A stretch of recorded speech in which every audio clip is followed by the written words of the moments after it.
শেখ হাসিনা যেমন চলে গেছে গা, এখন নতুন সরকার আসবে, ভালো কথা, দেশ পরিবর্তনভাবে যদি ভালো চালায় এটা আমাদের কাছে খুব ভালো লাগবে। আর দেশ যদি পরিবর্তন না চালাইতে পারে তাহলে আগের মতনই হবে। নাকি কথা ঠিক আছে বলেন? এর থেকে আমি আর কি বলবো বলেন, আমার আর বলার মতন কিছু নাই। না, ভোটটা আমি আজকে দিতে পারছি না, আমার কাছে টাকা ছিল না, আমি যাইতে পারছি না গাড়ি ভাড়ার লেগে। বর্তমান যে নতুন সরকার যে দলই আসবে তাদের কাছে আমাদের চাওয়া বা অতীতে যে সরকার যেগুলো করে গেছে দুর্নীতি রাহাজানি টেন্ডারবাজি সেই সব জিনিস যেন না করে, নতুন সরকার যেন থাকবে জনগণের পক্ষে, জনগণের যা চায় সেটা নিয়ে যেন নতুন সরকার কাজ করে। এবং এককভাবে কোনো সরকার যদি কোনো কিছু করতে চায় তাহলে হাসিনার মতো গতি হবে, এটাই বুঝতে হবে। এটাই আমার বর্তমান নতুন সরকার যারা আসবে তাদের কাছে আমরা এটাই চাওয়া।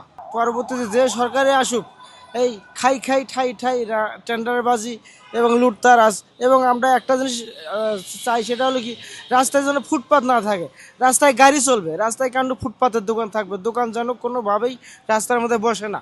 এটা রাস্তা হলো পরিবহনের জন্য, গাড়ির জন্য, রাস্তার মধ্যে কেন দোকান বসবে? আমরা নতুন সরকারের কাছে এটাই চাওয়া, রাস্তা যেন দুর্নীতি মুক্ত থাকে, রাস্তা যেন নিরাপদ থাকে, ড্রাইভাররা যেন গাড়ি নিরাপদে চালাতে পারে, একদম পথচারী যেন ফুটপাত নিরাপদে হাঁটতে পারে। এটা আমাদের কাছে নতুন সরকারের কাছে চাওয়া।